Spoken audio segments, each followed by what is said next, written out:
Hey, it's Sol with another video brought to you by Packmother, Pokemon Trainer. Yes, definitely a Pokemon trainer, no matter what she says. If you want to stay up to date or otherwise keep up with all things Warcraft, I encourage you please to subscribe to the channel. Let's take a look at Protection Paladins in the upcoming 8.1 patch, as well as Season 2 of Battle for Azeroth, which we now know begins January 22nd. First, let's start off with the changes, which is almost nothing. Yeah, there are very few changes for Protection Paladins in this patch. I mean, obviously, since, Retribution Aura is still there, Blizzard obviously isn't taking a very long look at our spec. I mean, most of their energy was spent on Shaman, right guys? Yeah? Yeah, no, okay. There's a small buff to Consecration, but it still hits like a fluffy AoE pillow. The most significant change comes to those of us who use the Hand of the Protector talent, which allows us to use our instant self-heal on others. So currently the heal strength is based on the caster's missing health, but now it's going to be based on the target's missing health, which makes a whole lot more sense. With this change, we can be a more effective band-aid sort of healer during moments that we're not taking a lot of damage. And this can also work well in PvP situations where normally our heal doesn't contribute much to the team's survival. That's really it for the spec changes, and the rest of the video is going to touch on the Azerite gear and trinkets. On January 22nd, the new season of Battle for Azeroth will begin, bringing a new raid, PvP, and the Mythic Dungeon season. It also means that moving forward, Azerite gear that drops is going to have a 5th ring. This 5th ring is going to be loaded with spec-specific traits to play with, giving us a lot more wiggle room to get the traits that we want by doubling our selections. So if we wanted to have like a very heavy judgment-based build, we can do so and sacrifice less than we had to in 8.0. But let's touch on the trinkets first. There are a couple to care about. For throughput, there is the Ramping Amplitude Gigavolt engine, which is just about as awesome as it sounds. It grants a stacking haste and speed buff over 10 seconds. It lasts for an additional 8 seconds, and it's only on a 90-second cooldown. And it looks pretty neat when it's going off, but keep in mind that this is considered a ret trinket, so be sure to change your loot spec. Grong's Primal Rage is somehow considered to be a tanking trinket. It's basically the Draft of Souls trinket, but it works only in melee range. I guess this is good for situations like Mythic Plus. The Everchill Anchor applies a dot that slows enemy movement speed by 20%. Meanwhile, the Consecrated Ground talent works better in every way. The Sinister Gladiator Safeguard is a pretty standard tanking trinket, granting an Absorb Bubble at low health. However, if you notice the name, this is a PvP trinket, so good luck if you feel the need to get it. Bonsondi's Bargain is our extra life trinket, preventing death, but it absorbs healing, so this should be effective for those moments when the healer's cast is just a bit too slow. But this has a 6-minute cooldown, and it has the same amount of strength when it's put against the other trinket of the same item level, so take that into some consideration. The Diamond-Laced Refracting Prism is probably another trinket that you hope to not get. It does provide a stacking bubble every 10 seconds, and it caps after 50 seconds. But in other words, it just absorbs anywhere between 6,000 to 9,000 damage every 10 seconds, since we're going to be constantly taking damage. Overall, though, I do find these trinkets to be a little bit more interesting than the previous tier.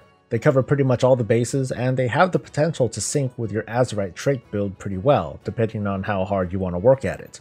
So what has changed on the Azerite side of things? Dauntless Divinity was a trait that increases our block after Guardian of the Ancient Kings expired. Thankfully, this has been replaced with Righteous Conviction, which in my opinion is a bit more of a useful trait. It gives a small increase to our self-heal, but it also guarantees that it will double the strength when Avenging Wrath is active, regardless of what the receiving's target health is. This is still a specialized trait, but it does slightly alter our behavior to use our self-heal at a more comfortable level as opposed to using it at lower health, at least when Avenging Wrath is active. Imperial Ward replaces Azerite Fortification. This trait adds armor to the target that you cast Lay on Hands on, and you can probably skip this one. With the new raid and Warfront come new gear, and keep in mind that regardless of your faction, you are going to have access to the new Darkshore Warfront at least once before the season starts. The traits though, they aren't much to write home about. For the Alliance, Shadow of a Loon grants a haste proc and bonus run speed for the duration when it's nighttime, I guess. Ancient's Bulwark grants versatility while standing still, and a small but constant heal while moving. For the Horde, Apothecary's concoctions deal direct damage or healing based on the target's missing health. Endless Hunger provides base versatility, and it heals you whenever you happen to be near a corpse. The traits aren't bad, and they are fully stackable, so something like Endless Hunger can be kind of interesting in certain situations. It might be worth having complete sets of these to play around with, but I don't think it's that big of a priority. Let's move on to the traits that you see from the new raid, the Battle of Dazar'alor. Pay attention to this one, but there might be a similar buff to the Reorigination Array from Uldir that provides an additional buff if you have any one of these traits active on your gear, so just try to be on the lookout for that. Bonded Souls is a trait that applies to you and your closest target, granting a haste buff and a heal over time. This buff refreshes every 5 seconds, making it a little bit interesting because it can be applied to one person, and then another still. It's just going to move from one person to another, sort of. Of course, you will always get the buff. Seductive Power is a sort of minigame proc that has the player move towards or on top of this image of Bwansamzi, the Loa of Death. Success gives the player additional stats, and stacks up to 5 times, while Failure decreases these stacks. I know that for me, I probably won't be interested in this particular trait, but I'm also certain that I'll be stuck with it too. Just you watch. Treacherous Covenant is definitely not a great idea for tanks to pick up. It does increase your stats, but the uptime is limited by your health. On top of that, you also take more damage when you dip below 20% health, making this trait both unreliable and dangerous. To help with this renewed burden of gear collecting, a new currency called Titan Residuum and a new vendor is going to be made available day 1 of the patch. You can start farming for Residuum by scrapping or disenchanting new Azerite gear you earn after the patch, and then target the Azerite pieces that you want from the dungeon loot pool. If you want to be most efficient though, I advise you to farm as hard as you like for this Residuum, but wait until the new season starts before buying gear, so you can buy it at that higher item level. Just keep in mind that the costs of this gear are also going to go up with the new season. For engineers, there are 2 new goggle recipes to be on the lookout for. On day 1 of the patch, you can use your Spare Expulsum and Sanguicell to make 385 goggles. At the start of the new season, you can start getting materials from the new raid to make goggles up to Mythic item level 415.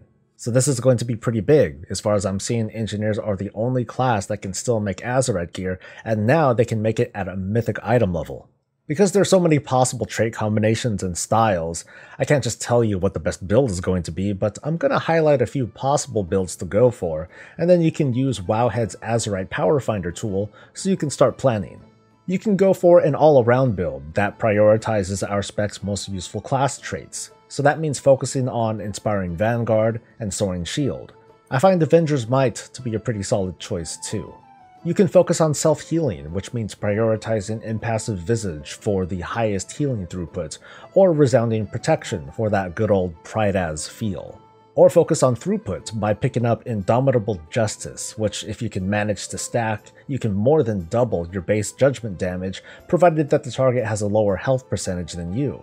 Those are just a few examples, and with the additional ring comes a much deeper and probably frustrating meta to manage, but at the very least it'll be interesting. That about wraps up things for this update, so if this was useful, please like the video, and I'll see you next time. Until then, stay safe, stay happy, and stay breezy.